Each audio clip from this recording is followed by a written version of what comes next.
All right, welcome everybody. Some of us are not too long ago back from Oshkosh, trying to get caught up and working on what's next. And really had a great time out there at the Electric Aircraft Symposium. Um, Ken Swartz is with us, and he did a spectacular job of planning and pulling everybody together, and just a rock solid super event. I got to see Tom out there. Tom moderated a panel or two, and uh, got to see Sheena out at the show floor. That was a lot of fun. So uh, just a great event. What what's next for everybody in terms of events or anything in general? I Hey, know with Vertical Flight Society. Yeah, go ahead, Ken. can I step in to steal your thunder? Yeah, Johnny, go ahead, and then Ken, we want to hear from you too. All right. Turned out that Andy and I were working on the related topic for this month's working group meetings. So the I'll let Andy go through this week's today's topics with all the FAA updated the rule and regulations and so on that relate to us. But just a forecast, a week from today, we're going to have the working group meeting on a panel discussion. The topic is FAA MOSAIC impact on VTOL, electric propulsion, and eVTOL AM industry. So it's today's meeting set the perfect segue for next week's discussion. And we have three superstars to join us. One is Matt Chasen. He's the founder, chairman, CEO of Lift Aircraft. Lift Aircraft based in Austin, develop, produce, and commercialize the single-seat Hexa and the derivative models. They've been making great progress with significant international activities lately. And of course, Mike Hirschberg, we all know Mike. He's now the principal of H2 Advisor. But I mean, we all all our thanks to Mike on his 14 years of leadership at the Vertical Flight Society.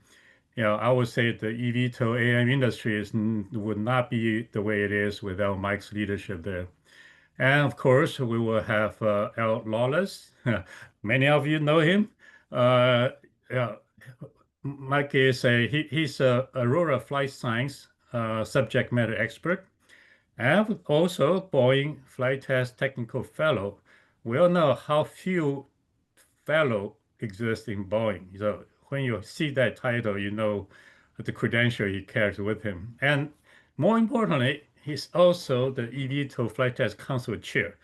Did a lot of work and benefit a lot of industry activities here. So we're going to have all three of them as our panelists. So make sure you join us next week, Thursday, different time. It's going to be 2 p.m. Eastern Time, 11 a.m. Pacific in the US. So mark your calendar and we'll send out meeting reminder. So please make sure you join us next week, Thursday. Thank you. Perfect. We'll look forward to that, Johnny. That'll be a great follow up to today. And Ken, first of all, Ken, just spectacular job on the Electric Aircraft Symposium. That was a wonderfully run event and really well done. So thank you for that. I really enjoyed it. Well, I appreciate the support of everyone that helped me out. I've been involved in planning it since 2018 with Yolanka and other people that were at the Cafe Foundation, and then with Mike. And this year is more of a solo exercise, but with the support of yourself, Andy, Tom, and others. We were able to put together, I guess, 42 speakers and have about 150 people attend. My impressions after the event is that it was a bit of a tipping point, because we certainly noticed as we wandered around Oshkosh afterwards that there was a lot more electric aviation dialogue taking place and a lot more aircraft on the ground. For many years, it was just Pipistrel with an Alpha Electra or a Velos Electra on the grounds. But this year we had Beta with 2 aircraft, we had H-55, We had Joby with mock-up, and there were lots of other things going on. And I think next year EAA is planning to up the vertical flight component with a partnership with Vertical Aviation International. So it was pretty good. It was a pretty good event. Afterwards, after Oshkosh, I felt I hadn't seen enough helicopters though at the event. So I ended up visiting with a couple of crazy friends of mine, 30 different EMS helicopter bases across 6 states to do some photography, and that will be find its way into a future article. But I guess when I got back to Canada, one of the things I noticed is that August is really a month of electric aviation in Canada. This coming Monday, Beta will make their second visit to Toronto City Centre Airport. There's going to be an event there. I stumbled across the aircraft a couple of weeks ago, or sorry, in July when it was flying to Oshkosh. But out on the West Coast, Pivotal did the first piloted eVTOL flight in Canada at the Abbotsford Air Show last weekend. And prior to that, in the Lower Mainland of British Columbia, there was a gathering at the Aero Club of BC of 3 electric aircraft that are based on the West Coast, including the eVeaver and 2 Pipistrel aircraft. So Canada's a bit of a fast follower, but things are moving up here in the Great White North as well. Outstanding. I'm definitely looking forward to your photo shoot from the EMS helicopters. That's exciting stuff. That'll be fun to see. Thanks for all the hard work, Ken. In terms of events, past, present, future, any other reports or plans? This is Tom. Probably will be at the Commercial UAV Expo in Las Vegas. It's the first week of September, so 2nd to the 4th. More operationally focused, more than platform. So if you've got a if you're running a UAS business or interested in that space, it's a lot different than the AUVSI Exponential Show in that respect. So they cover law and how to fly and how to set up a business plan and lots of different things. And so I think Mike and Danielle were there last year. They might be able to add in. And then I'll add on one other event happening in Canada and also the States is the 10th through the 12th is the Unither Beta demonstration that's being sponsored by the Canadian AAM organization. So that's coming up. That requires advanced registration and also Canadian AAM membership in order to participate. But that's also on the horizon. Super cool. Where is that going to be? You said in Canada and the States? It's going to be Canada and the States. I want to say Toronto, but let me double. I just clicked on the link. No, it's going to be Burlington, Vermont, and Bromont, Quebec, which is in the eastern townships, east of Montreal, but almost like due north of Burlington. That's where Unither has their test site for the hydrogen Robinson ER44. I'll drop the link to the event in the chat. Yeah, please do, Tom. That sounds like fun. I've been up to Beta's facilities, and this was years ago, but it was impressive then. And I know they've been building like crazy and really expanded a lot. So be good to see it again. They've been hustling up there. Yeah, thanks for bringing that up, Tom. I'm going to that. I don't think I'll make it to the Canada one. I've got other plans, but I will be at the Beta one. And I believe there's an after party at a local brewery on the 12th. So I'm looking forward to that.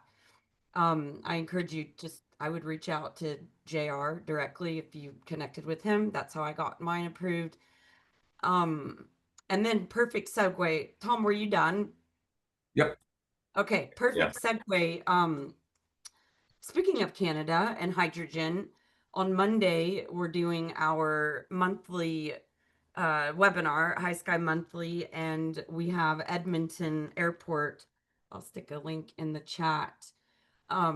we've got 3 speakers. One of them is Edmonton Airport, and they'll present on their hydrogen hub project there at the airport, which is one of the only airports that I know of in North America that is actively working on hydrogen, not just talking about it.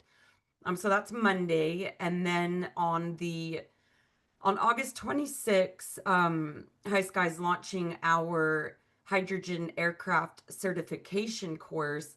Mike is one of the instructors at that. Bill Spillane, former CEO, COO of Alakai Technologies and lead engineer at Alakai, is one of the instructors.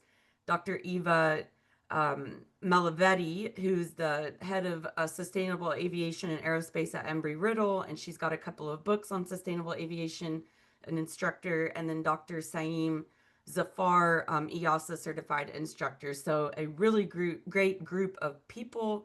It's a 3 week, 3 weeks, 6 lectures, 12-hour course. There, I got it out. I'll stick a link into that as well. Sounds And great. yes, yeah, and then we were at Commercial UAV last year. Tom, to your point, we were there because last year we partnered with Commercial UAV and did our Flying High event there. This year we're doing that virtually just because of a lot of the travel restrictions, but I will certainly be curious to see what the attendance looks like versus like other years, because I won't be there this year. I think that's all of my announcements, and a big announcement coming up about Mike Hirschberg, but I'm just gonna tease it and make you wait. Coming soon.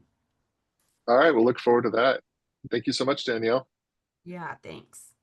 So we've also got in about 5 months in the Bay Area, we've got Vertical Flight Society's Transformative Vertical Flight event coming up.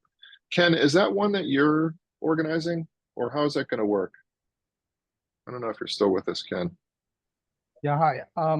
I actually don't know. Of course, there's been a transition taking Yep. place at Vertical Flight Society with Mike's departure, and also some of my roles are also ending at VFS. So it's an open question. I certainly, for one, would love to be involved in organizing the electric VTOL symposium. It's going to be Yep. back in San Jose this coming year.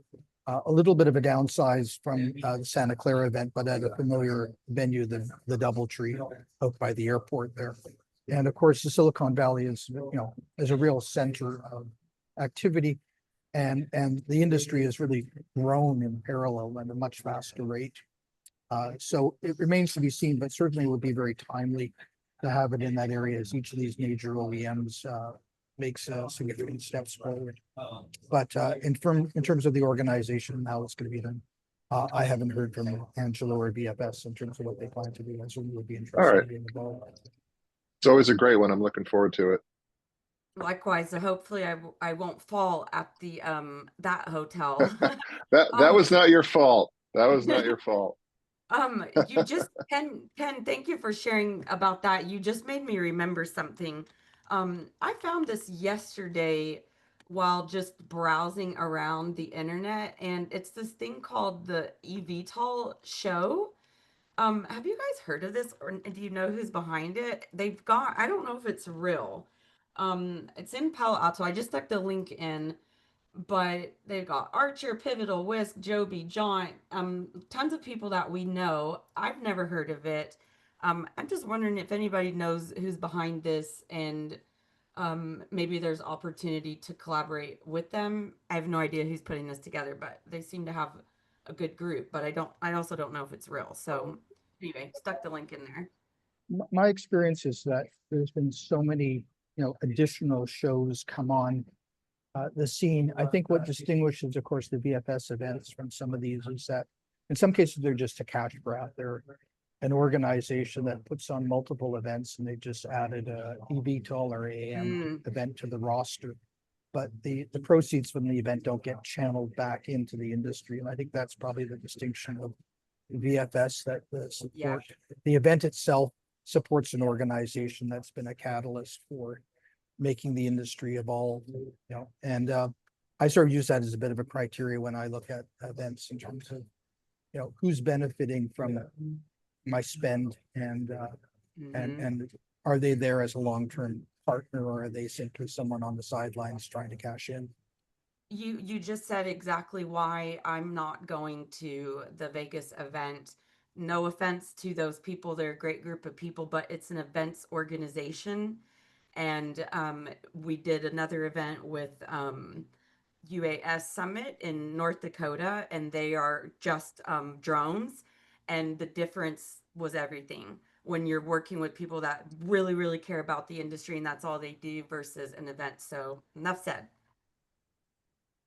I have found myself my logo on companies' events that we didn't even know about in the past, and I had to call them and say, hey, we're not doing that. But that's how they get them started sometimes. That is a lot of logos on there. I don't think I've ever seen so many on any event, and for none of us to be aware of it, That's what I thought. I'm like, did they just put a bunch of people on there? I'm like, I'm so glad that you made me remember it though, because I was like, So yeah. yeah. I Yeah, mean, let's investigate further. they've been around. I think this is maybe their third year, and somebody just posted those in Germany as well. But they're definitely, a money-making organization. And I heard a few years ago that it was, not everybody that had their logos on there actually showed up. It was a little disappointing, but not to cast shade on anybody else. Yeah. They were invited. That's who's invited. Yeah. All right, one more event, very short notice. It's the NASA AAM Aerospace Working Group this afternoon. Assessment of aircraft community noise impact. It's starting at 2:30 p.m.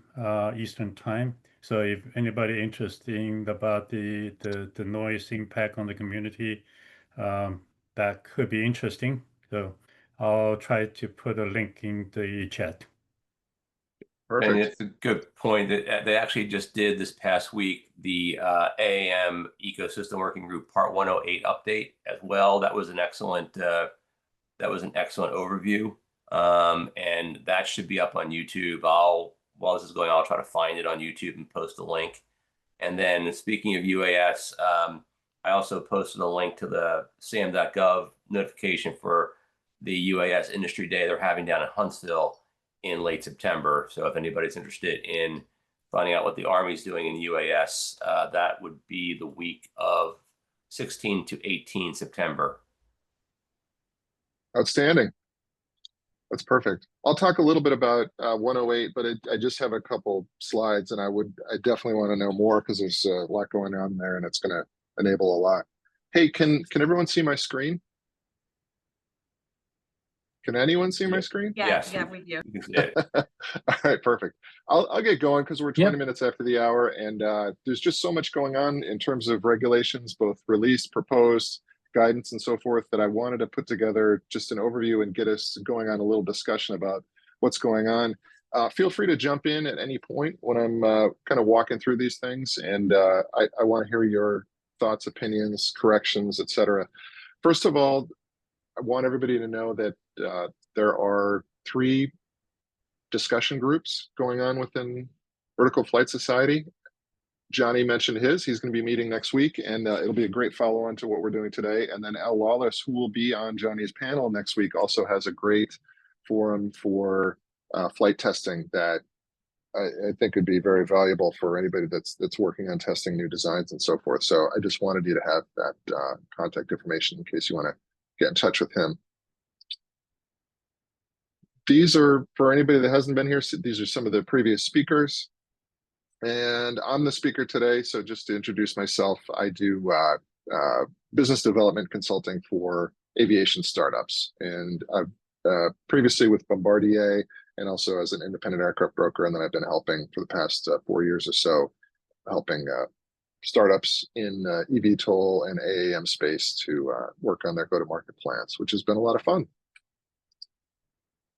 Today, I want to talk about 3 different sets of regulations that are either finalized or in process or being suggested.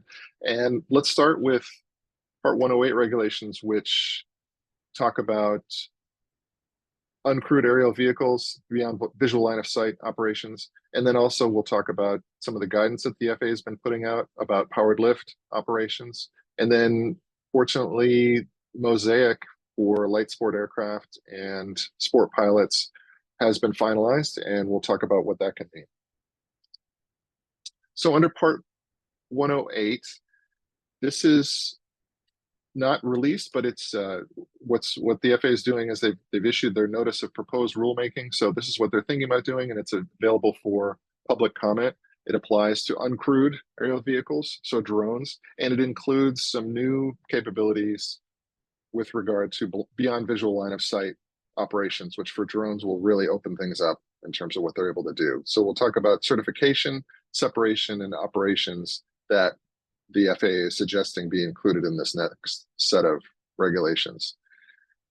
So much like the transition that's happening with crewed aircraft under the FAA's newer regulations, they're suggesting that standards for airworthiness in drones be rather than being prescribed by specific regulations, that they be established by industry consensus, which I think the industry will, the drone industry will be very happy with. They've vastly increased the weight maximum from about 55 pounds to over 1,000. Although there's some caveats with that, which there should be.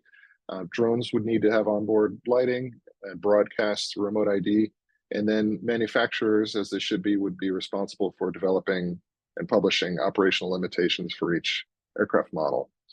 In terms of separation suggestions, the FAA is suggesting that drones would need to yield to all crewed aircraft and would use the crewed aircraft ADS-B locations to do that. They're suggesting that the drones would incorporate technologies to enable detect and avoidance, which is a great idea. And then they're also, the FAA understandably they don't want to adopt air traffic control for drones, which is just a endless, limitless liability. So what they're suggesting is to create these automated data service providers that would provide separation services. Now that could be a third party, or it could be the operator themselves. But in either case, it would have to be that the company would be subject to review and FAA approval for that certification, which could take some time and be costly. So for smaller operators, it might make sense to use a third party, and for larger operators, they could potentially do it themselves. Hey, Andy. Yeah. You're talking about when you're talking about the automated data service providers. I'll drop the link for the advisory circular, the draft advisory circular for Part 146, which was referenced in the NPRM in the chat. So great. Okay, and I've also at the top of the chat you'll see some other notes with links to regulations for these three different types of operations that we're talking about. And thanks for doing that, Tom. So the big deal under these under this notice of proposed rulemaking is beyond visual line of sight operations for uncrewed aircraft operators. That's been really the big holdback for them. So these rules could allow package delivery, agricultural, survey, public safety, recreational use, and testing use. It would be limited to 400 feet above ground level. The FAA is saying, they don't want these operations to be over concerts or festivals, that sort of thing. But if we happen to go over some people, that could be okay, as long as it's safe operations. And then the location from which the control is happening would be pre-designated and access controlled. In other words, secure locations. And this would be something that the FAA would want to approve in advance. So it makes sense. A controlled environment could be a great thing. They're suggesting that for smaller aircraft, light aircraft that are potentially low volumes, that this could be approved via a permit. But for something that's higher risk, like that 1,300 pound maximum weight aircraft that we're talking about before, that would be something where the FAA would want to get involved and have more oversight via a certification for that sort of operation, which is good. You don't want some kids that are playing around to have anything that heavy under their control.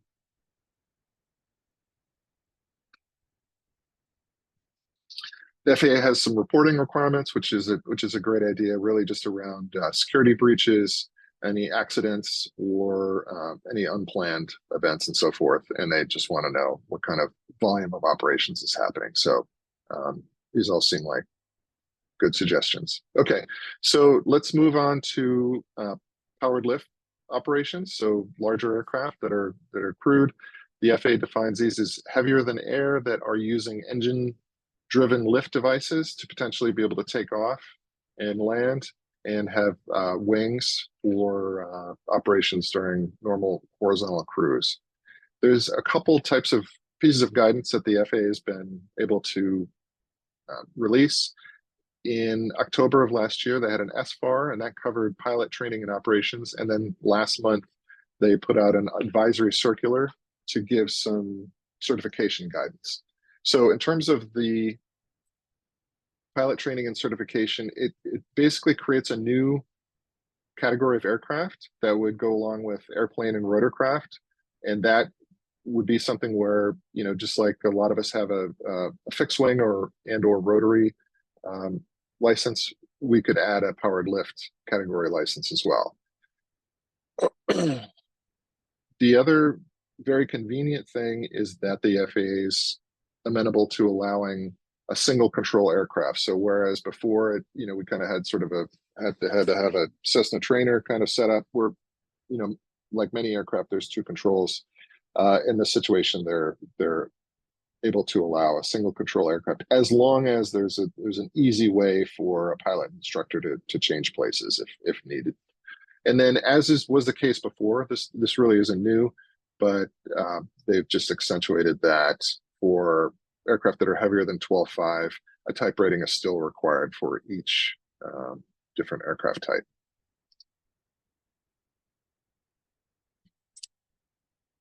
So for the operational rules for vertical operations, hover, that sort of thing, the FAA is keeping it fairly simple by suggesting that these aircraft just follow the same type of visibility and altitude and fuel reserve rules that are already in place for helicopters. Makes sense. The SFAR is now under FAA's Part 194 set of regulations, and it is intended to be temporary. So I think they looked at this and said, this is going to change a whole lot in the next 10 years, but we need to do something so that we're not standing in the way, and so that this isn't taking a lot of everybody's time. And so they put this in place for now, but subject to updates over time. They've also added air carrier definitions, powered lift to the air carrier definitions, so that carriers can use powered lift aircraft if need to. And then they've added, in terms of training and pilot certification, they've added it to those categories as well. Okay, so that was the SFAR that covered training and operations. And then what came out last month was the advisory circular to give a little bit of extra guidance on certification process. And so that's what the top of that looks like. They're really just trying to clarify regulations that are in place and give guidance with respect to these performance-based airworthiness certification requirements. It gives there's a whole appendix that gives very specific guidance to the configuration that a lot of aircraft in this space have used, which is to use electric motors, lighter than 12.5, 6 or fewer seats, and battery powered. So they're really trying to give as much clarity as possible on what's required for the Jobies and Archers and vertical aerospace type aircraft. Okay, so now finally, let's talk about MOSAIC. So I've got this sort of set up as before and after, and for light sport category aircraft before MOSAIC, they had a lot of restrictions, including that they could only have one engine and it had to be a piston engine using gasoline. It had a maximum weight. No powered lift or rotary aircraft were allowed under this category. Seating max was 2, and there were specific airspeed maximums. What it looks like today is that it's opened up much wider. There aren't specific limits on the type and quantity of engines and motors. The weight limit has been removed. Rotary and powered lift are still okay. Although bear in mind, for powered lift operations, we still would, if we were operating a powered lift aircraft, we still would fall in terms of training and pilot requirements, still would fall under those requirements that we looked at earlier for powered lift. So this doesn't change the training part, but it does make it so that the aircraft themselves could fit into this category potentially if they were powered lift. Still have the 2 seating requirement except for airplanes. So standard fixed wing airplanes could have up to 4 seats. And then the speed limit has basically been removed. We've got, we can go up to 250 knots, which was the speed limitation below 10,000 feet anyway. So that basically alleviates the speed limit, and maximum stall speed of 61 knots. Previously, aircraft to be certified needed a type certificate, production certificate. And then the propeller and gear both had to be fixed in most situations. Now we're using consensus standards, which is much easier for the industry to monitor and change if they need to over time. And the aircraft have been opened up to enable controllable pitch and retractable gear. Now, pivoting over to the license itself, for a sport license, the requirements were that operations could be only in the day and could be done with a valid driver's license for the medical. There really weren't any commercial activities allowed or special endorsements to allow any sort of out-of-the-box types of utilization. The FAA has opened that up so that if we do want to operate at night, we could do so with a standard FAA class 1, 2, or 3 medical or basic med. Some commercial activities are now allowed. And of course, we'd still, that doesn't change, again, that doesn't change the pilot's requirements to be a commercial pilot for commercial activities, but the aircraft themselves, this type of aircraft could be allowed to do commercial activities. And then there's a series of endorsements that are available to enable different types of operations at night with the controllable pitch propeller, retractable gear, simplified control aircraft. That means basically fly-by-wire. So we're putting in controls to a computer that's flying the aircraft. That would require some specific aircraft-specific training to do that. But in doing so, we could then get the endorsement to fly that way. And then when do these go into effect? Well, for the license itself for a light sport repairman or pilot, that goes into effect very soon. That's a 90-day thing, so that's in October. And then it's for the aircraft certification, that's a year, so that should go into effect, will go into effect in July of next year. All right, so let's have some dialogue.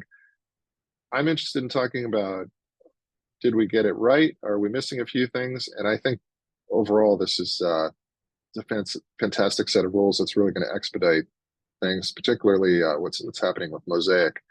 I have worries, and I wanted to hear everybody's opinions on what we're going to do with all these uncovered rotors that are at knee height that are spinning around on the beach or in people's yards. And then how should we be thinking about aerodynamic stability? That's something that we always took for granted, right? Everything goes wrong. We've got a couple of wings that are going to glide us down to a field. That's what we always learn as pilots. That kind of goes away here, and I'm not hearing a lot said about that other than, well, we've got a parachute in some cases, but not all. And the parachute is, if you've done 12 or 15 seconds of troubleshooting, your altitude's kind of gone in this situation. So is that something we should be worried about? Will the technology save us? What does everybody think? Parachute doesn't allow a controlled landing. That's right. It's only about the onboard folks. It's not about the people and things on the ground. That's right. And also parachute, a lot of eVTOL operate closer to the ground level than in many missions and operations. And parachute further limit the parachute is not a holy grail that can be effective, especially at low altitude operations. Yeah. Yeah, you see, in the fun videos, you see a lot of canyon flying, right? You've got, your proximity flying by trees or mountains, things like that, but you also don't have any altitude there. Yeah, there are people working on what I call the 00 parachute, the rocket deployed. So reduce the time and the elevation required to fully deploy it. That helps, but still have its useful operating envelope, let me put it that way. Yeah, yeah, that's right. Yeah, the Army has developed 00 parachutes for helicopters, but they're big and expensive. But at what point does this become not worth? On the subject of stability, or just for everybody's awareness, I've been working with ASTM recently. They put out their pilot program looking for research ideas, and one of the items that I've been speaking to them about is related to this stability question you asked. And it boils down to control margin. If you have an aircraft that's like one of these that's requiring lots of prop spinning to control the aircraft for whatever level of stability it has, how do you know that you have enough? Because obviously the pilot is not directly touching the controls anymore like in a traditional airplane. How do you warn the pilot that he's running out of control margin and control power, and especially in turbulent conditions and so forth? How do you know when you're about to go off a cliff? This has been largely unaddressed. There is a clear requirement to address it, but nobody knows how yet. So that's one of the things I'm working with ASTM on. So what's missing is more emphasis on figuring this out, right? The more complex the flight controls, the harder it is for a human to say, I'm going to abort and go around. And at what level should the machine advise the pilot or just take over? And how do we figure all that out? So that's a missing item as far as I'm concerned. So I appreciate that. It's any new technology is going to be 2, 3, 4, 5 steps forward and maybe 1 step back. But there's forward movement here. There's tremendous forward movement here, right? In terms of safety, capability. I mean, these are wonderful sets of regulations, I think. Oh yeah. Bruce, you've got your hand up. Hey Andy, yeah, joined in for some time, and two things. I guess general idea is for most of these vehicles, is there even a glider auto rotate capability? Because it's much different from a helicopter, and kind of agree with Al. The other thing on there's some mention of flight control computers and things like that. That's a whole can of worms, certifying those and things like that. But is there even a capability for auto glide and auto rotate in these vehicles? In some there is, but you have to ask. I found. Let me see if I can pull up an example here. It's often, to do that, first they need collective pitch capability to push the blades down. Most of them don't have pitch control. You have to be able to switch the descent into energy, capture the energy to keep it spinning. Most of them don't have enough energy to keep them spinning once you lose power. So the time required to keep them spinning, reaction time has got to be immediate. So basically, unless they're winged and have some altitude with control or forward speed already, they're really not coming down any way other than ballistic. So I talked to, this is Skyfly's aircraft, and we had Michael Thompson, the CEO, presented about 2 months ago to our group, and I asked him about his plan and designs and so forth, and I asked if it was aerodynamically stable. He said, yeah, it absolutely is, and he had his lead designer with him, and he said it's saved my butt one time. They had something happen where that was unexpected, and he was able to glide down. But if you look at this design, there's at least 3 other aircraft designs that look virtually identical to this, and I've asked them the same question, and I got a different answer. So that's kind of surprising to me, given the fact that I think the greatest freebie we get in aviation and aerodynamics is free lift from a wing, and designing that in is not just efficient in terms of fuel. It's a fantastic safety benefit, and so I do think, well, my gosh, if it can be done in an aircraft of this design, shouldn't we all be doing it? You hate to think about mandating designs and things like that, and I think in a good way the FAA is trying to get away from that and moving to industry consensus. But at the same time, my gosh, I want everybody to know and be thinking about how important it is to have that aerodynamic stability if it's possible. Any wings and tail are dead weight in vertical lift, right? They're only effective above some certain speed. If you show that picture again, that tail was huge. Sure. So a quad rotor isn't Yeah. burdened by any fixed wing surfaces or controls, but it also doesn't get the benefit either. And Yeah. so while it's free, it's also dead weight, and it directly reduces from payload, or it drives your aircraft bigger. So it's a design choice, just like putting in variable pitch so you can drop collective, and putting in enough inertia in the blade so that you have time to do that after power failure. So those are design choices, and they look like a cost. Remember, insurance is always a waste of money until you need it. Insurance is only to mitigate consequences, but it's not. Well put. Damien, I see your hand up, and then Damjan, love to hear from you after Damien. Damien, you're looks like you're muted. Yeah, thanks, Andy. I just wanted to weigh in on some of the other pieces you had on that slide. Things like, do we have to implement a height restriction for spinning rotors? Do we have to implement rules on rotor guards, that sort of thing?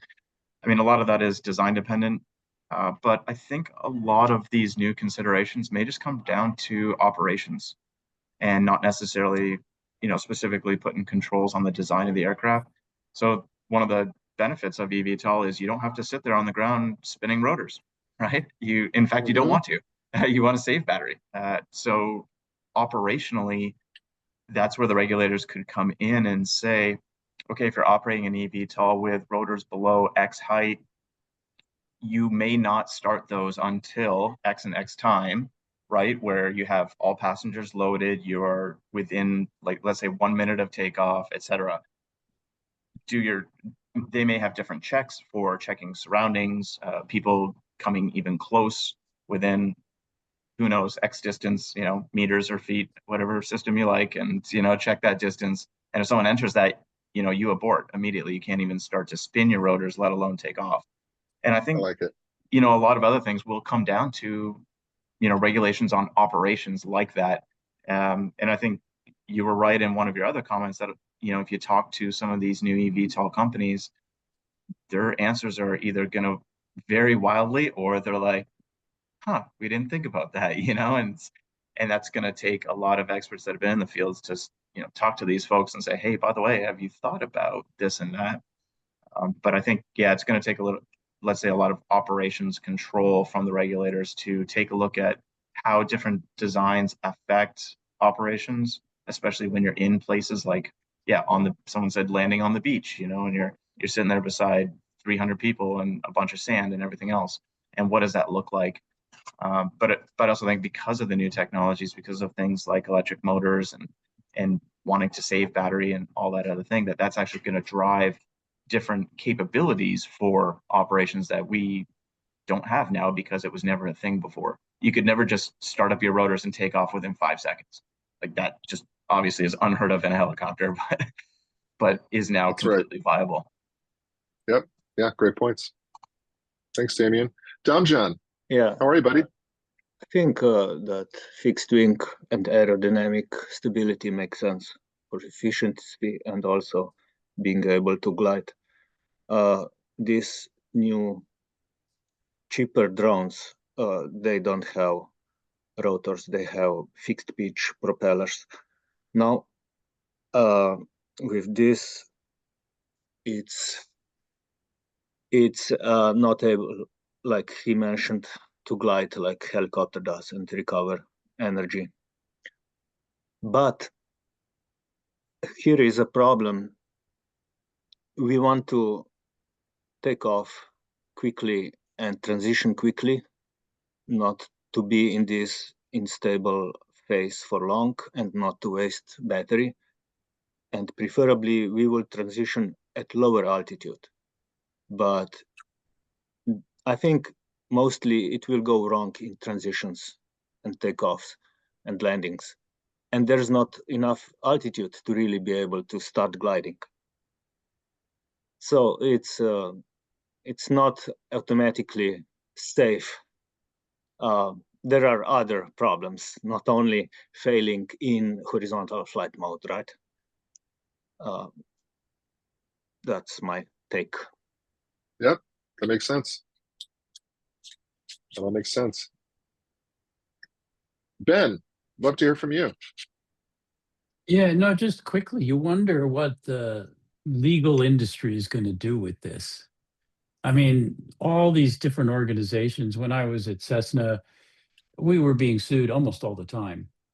And you know that you and even when I worked in mining, you know, there's a huge liability management component. And when you get into MOSAIC and you look at the number of people that are talking about building something or building something, and then they'll just evaporate. If something goes wrong, is there someone to hold accountable? And will that accountability matter in terms of driving safety? I mean, in aviation, it went overboard. Someone hit themselves in the head with your door ladder and you'd get sued. And even though the ladder clearly had risk, you're not supposed to stand under it when you open it. But if it's a normalized system, you wanted some accountability so that people were taking the proper care. And the way the industry's going now, people are doing things that are extremely risky. And you were talking to me about the idea that, some of this stuff is inherently unsafe and the people building it aren't worried about it because, it's a buyer beware. And you got to wonder, if it becomes notoriously unsafe, how will that affect the industry? And if there's no accountability, what happens to the industry? And that's anyway. You're right about that. The legal and insurance industries do tend to act as a sort of de facto regulator. In other words, how many companies are making single engine seaplanes right now? It's legal. It'd be fun. I would love to have one, but I'm not aware of any. Lake Amphibian hasn't been around for a long time, and that isn't a regulatory situation. That is a legal and insurance situation. You can do it if you want, but heaven help you on your monthly payments. You better really, really need to land in the water, and that's what happens. Yeah, I know you want to move on to the next, but the discussion is really in the industries where it's like construction, where you see these operators, they'll build something and disappear. Or the minute trouble occurs, they just file for bankruptcy, change the name, move across the street. You wouldn't want, this is putting a lot of the public at risk. And I don't know that the legal industry is going to be an effective regulator here. It hurt aviation because it became very easy to sue an airplane company for almost anything. I can't tell you how many times we'd be sitting in engineering reviewing all the cases against us when you're like, well, yeah, the propeller spins. Don't walk into it when it's spinning. We put instructions on the P210 that said you cannot hand prop this airplane. We had a lawsuit. Some guy ended up permanently nearly killed because he's hand propping a P210. He's never hand propped anything in his life. No chocks, no safeties. The engine kicked and nearly killed the guy. Ugh. you Part of know. hot coffee, don't you understand? Right. Yeah. Right. I forgot McDonald's. Yeah. So, But the problem is both sides, right? I can't have it that you build this inherently unsafe aircraft, somebody dies and you disappear. But if it's inherently unsafe and you knew it, why are you suing me? You know, Well, this inherently unsafe design gets put out there as a kit, right? And then that pushes the liability on the operators or the owners. right. Uh, Ian, great Yeah. to see you here. What's on your mind, buddy? No, it's a fantastic discussion. One that is interesting because at some point somebody's going to need to make a decision for who's going to set that influence first, and whether or not it's insurance or it's regulators or it's left to the companies themselves. But one thing I found interesting just over the past few years, if you look at some of the autonomous delivery vehicles, like the ones driving Yeah. around in San Francisco and whatnot, I'm not sure about the regulations that were imposed on those vehicles, but some of them, like Neuro, who now the CTO of that company is now CEO of Elroy.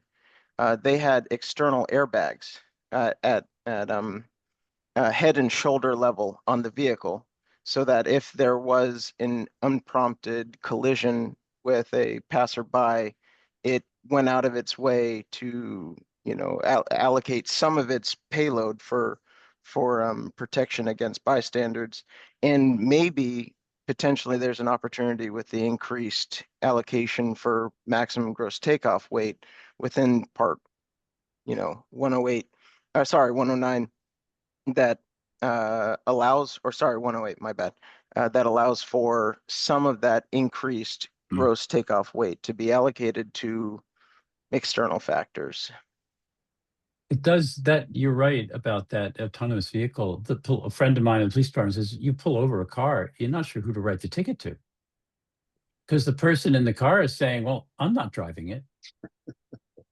And the same thing's going to happen with a lot of these air taxi services, Let me just offer that it was authorized. Autonomous operation has got to be authorized by a user. If you don't feel comfortable operating it, you have to not operate it, or you have to supervise it. Operating unsupervised is a decision by somebody. Somebody made the decision to operate it, and they're responsible for the autonomy doing its job. Right. I get that. You're looking at a lot of these, when you look at the industry now, you're looking at a lot of people developing what's supposed to be a taxi. You get in and it vertically takes off and runs you to a point and puts down. That person has no ability to make a good decision about whether it's a safe flight. Right. But they're not the operator, right? Unless they. Yeah. I see your point. I'm saying the operator. So it's not an autonomous system. It's a system capable of being autonomous, and every operator who trusts it. If there's an autonomous airplane and there's an eclipse, do you know the eclipse of the sun? Do you know that the programmers considered an eclipse? Well, you have to decide whether you trust that they did or they didn't. But the designers are way out of the loop. They're gone, right? They didn't say operate it during an eclipse. So it's the operator that decides to operate it autonomously. Well, and when I worked for the state here, when I lived in Colorado, I'm not in Colorado anymore, but there was a big fight about Uber and these vans that ran from the airport after a van killed 6 people, because taxis are regulated and they're inspected, and they had all kinds of minimum safety requirements for treads and drivers. But there were a whole bunch of these Ubers and vans with no oversight at all. But the passengers didn't know that. They book an Uber, they assume the guy's got insurance, that the vehicle's safe, but there's no actual rule to back that up. And they had no idea. These people that were killed in this van had no idea that there was no insurance, that they were bald tires. The driver had been working for 20 hours, and it was a heavy rainstorm. you lost control of the van. So how is that going to work when I book a vertical takeoff aircraft, take me to the airport, pick me up near my home and take me to the airport? Do I know the regulatory environment they're in? Do I know if anybody's inspecting the thing and making sure it's flight safe? Where does that fit? Nothing in the regs kind of say that. They don't regulate the operator very much. But they Be do interesting. preclude paid service, right? Paid They do. passenger You're service. right. Right. That's So true. That's a good point. Excellent point. that doesn't mean that when they do allow it, that it'll be equivalent to Part 121. Right? Right. Yeah. We have about 1 minute left. Any final thoughts or comments? Overall, I think these are thrilling developments. So, anything new, any change yeah. is going to bring up questions and concerns, and it should. But this is exciting stuff. Thanks, Andy. Excellent job. Yeah, absolutely. And thanks everyone at the FAA, right? Don't forget next Thursday, join us at 2 p.m. Eastern Time. Follow-up discussion. Perfect. Excellent segue. Thanks, Johnny. I'll for sure see you there. I'm glad we have a wing. Wings are wonderful things. They are. Absolutely. Hey, Thank everybody, you. thanks for being here. Really appreciate it. Great dialogue today. Thank you Thanks. for Bye. hosting, Andy. Thanks all. Cheers. Thanks all. Thank you.